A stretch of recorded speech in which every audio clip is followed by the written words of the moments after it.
E aí eu vou dizer para vocês, a igreja vai colher bênção ou maldição? Deixa eu dizer uma coisa. O Espírito Santo vai fazer a gente lembrar aquilo que a gente nunca leu? Lei, moral e cerimonial é doutrina ou não é?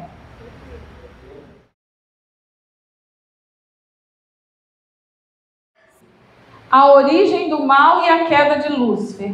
Irmãos, não vamos precisar perder muito tempo aqui, porque conhecemos toda a história. Eu só queria frisar um ponto aqui. Lúcifer, para ele sair do céu, ele precisou ser o quê? Expulso. Lúcifer não saiu do céu por livre e espontânea vontade. Ele foi expulso. Aí eu vou perguntar para você, você acha que da sua casa, da sua vida, ele vai sair de livre e espontânea vontade? Você acha que só porque você batizou, ele vai sair da sua vida? Ele foi expulso do céu, da presença de Deus que é santo. Para sair da sua vida, a sua vida precisa estar em muita conformidade com a vontade de Deus, porque ele precisa ser expulso por Deus da sua vida. Ela fala que houve guerra. Houve guerra significa que ainda por cima ele tentou com todas as forças ficar lá. Aí a gente às vezes acha que na nossa casa ele não vai entrar. Ele não vai sentar no sofá da sala. Ele não vai frequentar a nossa cozinha. Ele não vai vir sentar no primeiro banco da igreja. Irmãos, ele foi expulso com guerra do céu. Foi guerra. E até hoje é guerra para expulsar ele da nossa vida. E a gente não tem em nós mesmos a autoridade para expulsá-lo. Então a gente carece de estar em harmonia com a vontade de Deus, para que em nome de Jesus ele seja expulso da nossa vida. Lembre-se disso. Ele foi expulso do céu. Lembre-se disso. Deus fez todas as coisas. Nós nem vamos falar do evolucionismo, porque eu entendo que isso não nos afeta de modo geral. Nós sabemos que temos um Deus criador e não duvidamos disso, certo? Então é um ponto que a gente pode passar direto. Plano da redenção. Já entendemos que a salvação é em 3 tempos. Ela começou na cruz, mas ela seguiu ainda para o santuário. E ainda depois, quando Jesus voltar, nós receberemos, enfim, a glorificação. Então, a salvação começou na cruz, mas não se encerrou na cruz. Fui salvo, estou sendo. E serei salvo. Serei salvo. Não é salvo para sempre, nunca. Exatamente. Fui salvo do poder do pecado quando aceitei Jesus. Estou sendo salvo da influência do pecado e serei salvo da presença do pecado no futuro. Ninguém aqui está salvo para sempre. Ninguém aqui tem hoje a salvação garantida e eternamente garantida. A gente continua na luta. Batismo. Lá no texto de Lucas 14, 23, lá fala assim, que Senhor Jesus, lá no texto ele diz assim, que é uma parábola, né? Alguém está com a Bíblia aí? Que possa ler para nós, para eu não citar sem estar específico o texto? Lucas 14, 23. Lucas 14, 23. Respondeu o Senhor ao servo: sai pelos caminhos e palácios e obriga-os a entrar para que a minha casa seja. Irmãos, o meu esposo de manhã citou aqui, né? Eu costumo falar por onde passo. A gente sempre diz que tem uma multidão quando a gente vai chamar para o trabalho missionário sedenta pelo Evangelho. Isso é mentira. Não tem multidão sedenta pelo Evangelho. E a palavra de Deus fala assim, vai lá e faz o que com eles? Força eles. Empurra eles pela porta para dentro. Porque é uma coisa muito... É um paradoxo, porque você tem uma coisa maravilhosa para oferecer para as pessoas, mas elas não querem. Elas não querem. É mentira, irmãos. Todos aqui eu tenho certeza que já falou de Jesus para alguém, já falou da salvação, já falou do paraíso, já falou da vida eterna, já falou do fim do pecado, viver eternamente. Nada disso encanta os olhos de ninguém. As pessoas não querem. As pessoas querem uma coisa: solução para os seus problemas. Ah, se tiver um culto da libertação, se tiver um culto da cura, se tiver um culto da prosperidade, e vai acontecer, eu quero. Agora, o evangelho eterno, aliança com Deus, mentira, não tem multidão, gente. Cadê essa multidão? Por que tem banco vazio aqui? Vocês nunca abriram a boca para falar de Jesus nessa cidade? Duvido que vocês já não distribuíram um monte de folheto, revista, foram nas casas, chama, oferece bolo, lanche, suco, dá comida, dá cesta básica. A gente faz de tudo, irmão, para ganhar uma alma. E não ganha danada da alma, porque a alma não quer. A alma não quer. A realidade é essa. As pessoas não querem. Aí Deus fala assim, vai lá e pega eles e empurra eles para dentro. Porque se não for na marra, arrastada, eles não vão vir. É bom, mas eles não querem. É bom, mas eles não querem. Doença, ela quer ficar curada. Se é falta de emprego, ela quer um trabalho. Se é precisando de uma casa para morar, ela quer a casa. Aliança com Deus, conserto, guarda de mandamento, obediência, fé. Não, gente, para com isso. O povo não quer, não existe a multidão, não, é mentira. Não, ninguém quer sacrifício, não. E aqui, quando falo do batismo, se nós lembrarmos da experiência de Cornélio, ele era um homem que diz a Bíblia que era um homem bom. Mas não bastava ser bom. Não basta ser bom. É necessário o batismo. A experiência de Cornélio mostra isso para nós. A experiência dele deixa claro que só ser bom não adianta. Você precisa publicamente, pelo ato do batismo, demonstrar que você entrou em aliança com Deus. Isso é você publicar para o universo, para todas as potestades, que você escolheu um lado. Eu agora escolhi um lado, eu agora pertenço ao exército do príncipe Emanuel. Pronto, é isso que é o batismo. Agora, às vezes a gente não quer, porque a gente não quer declarar publicamente que a gente pertence ao exército do príncipe Emanuel, mas é necessário.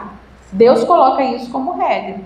Agora, multidão não tem, não. A gente tem que quase enfiar a goela abaixo e mesmo assim eles não vêm. Essa é a verdade. Não é por falta de distribuir folheto, de falar de Jesus, que essa igreja não está cheia, não. É porque as pessoas não querem. Essa é a realidade. Santa Ceia e lava-pés. Não vamos parar nesse ponto para polemizar. Não vamos discutir isso aqui. Vamos destacar apenas o seguinte. A palavra de Deus fala que nós devemos sempre procurar pelas veredas antigas. Aquilo que sempre foi desde o princípio. É isso que a gente deve buscar. Às vezes, o homem tem se antecipado à voz de Deus. A palavra o Espírito de Profecia fala assim, que a conferência geral reunida é o quê? A conferência geral reunida é a voz de Deus. Muitas vezes homens têm se antecipado à voz de Deus e têm tomado suas decisões, seu posicionamento em relação a pontos que se relacionam à Santa Ceia, que é a reunião da comunhão, né? É chamada da comunhão. E em muitos aspectos tem virado da desunião em muitos lugares. Não é mais da comunhão, é da desunião. Porque homens têm se antecipado à voz de Deus. E aí eu quero dizer uma coisa para vocês. Se nós estudarmos lá no Espírito de Profecia, quando fala sobre Jesus, quando ele participou da última Páscoa e instituiu a Santa Ceia, dá vontade de chorar, porque ele fala assim que os discípulos não estavam prontos e ele sentia por eles. Quando eles foram reunidos para participar da Páscoa, da última Páscoa, todos eles tomaram um lugar à mesa, sabiam que o servo que lava os pés não estava na casa, mas eles foram, sentaram na mesa, colocaram os pezinhos de fora assim, ó, e pronto, ficaram todo mundo esperando, mas eles sabiam que não tinha ninguém ali para lavar os pés. Mas todos eles sentaram e colocaram o pezinho de fora. E aí Jesus foi lá e foi lavar os pés de um a um, para fazer aquilo que eles não queriam fazer uns pelos outros. E ele diz assim, eles não estão preparados, diz no Espírito de Profecia, eles não estão preparados. Eles não são um quando ele ora, para que eles sejam um, assim como ele e o Pai é. E ele diz que essa oração ele fez não só por eles, mas por todos nós que viríamos a crer no futuro. Irmãos, eu vou dizer uma coisa para vocês. O que a gente escuta de história, de irmão que odeia um outro, de irmão que fica torcendo e esperando para o outro morrer, muitas vezes. Quantas vezes a gente não quer que alguém morra para poder parar de ser aquele cri-cri da igreja? Quantas vezes a gente não quer se livrar dele?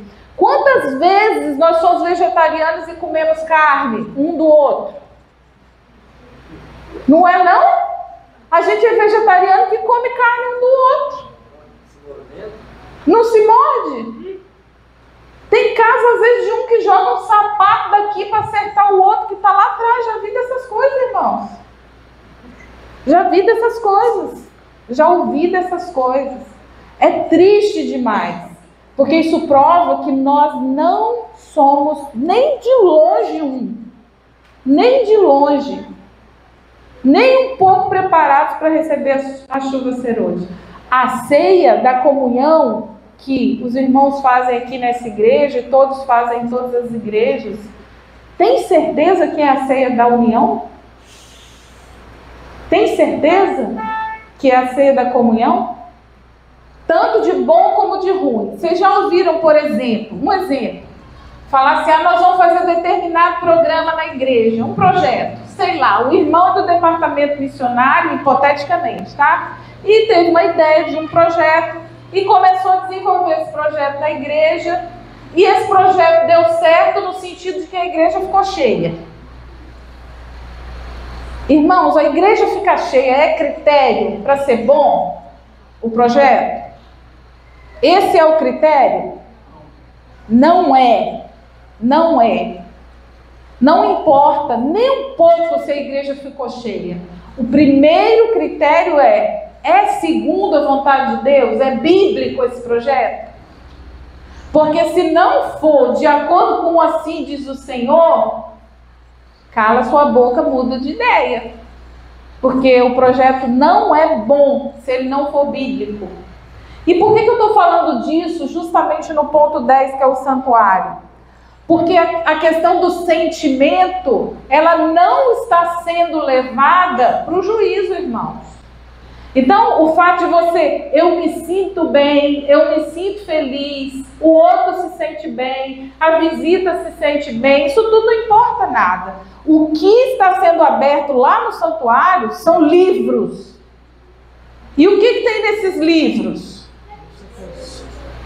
Tem o que você fez, tem os pecados que você cometeu, tem o livro da vida, o livro da morte. Então, às vezes, a gente está esquecendo que o santuário não é um lugar místico. Boas intenções são levadas em conta. Deus vai analisar o caso de cada um individualmente. Ninguém vai ser julgado no atacado, no pacotão, né? Cada caso é um caso, cada caso vai ser analisado. Mas a gente tem considerado o juízo de uma forma muito romântica e sentimental. E não é verdade. Porque o que hoje é advogado, ele amanhã é que vai executar a sentença. Mas você nunca ouviu, Marcos, falar assim, mas eu me sinto tão bem. Mas se você se sente tão bem, mas o que você está fazendo é errado? Ou o projeto não é bíblico? O que importa? É isso aí. Então, sim, eu entendi. A igreja que é do meu jeito é boa? Pensa bem. Uma igreja que é do meu jeito, provavelmente vai ser a pior igreja da face da terra. Que o meu jeito não é bom. Não é muito sério, porque a gente pensa assim, é uma igreja que é do meu jeito, uma igreja que eu gosto, mas não importa se você gosta, importa se é do jeito de Deus. E o juízo é assim, não importa se você se sente bem. O juízo, abrem-se os livros, aceita-se nomes e rejeita-se nomes. É isso que acontece no juízo. As mensagens dos 3 anjos, essa é a nossa mensagem, a verdade para esse tempo. A verdade de hoje, nossa, não é Jesus te salva e nem Jesus te ama. A mensagem nossa hoje é o quê? Temei a Deus e dai-lhe glória, porque vinda é a hora do seu juízo. A gente está procurando aonde outros não estão procurando, porque a gente precisa encontrar um grupo seleto, mais do que especial. Agora, se você não conhece a mensagem nossa, você vai levar que mensagem para as pessoas?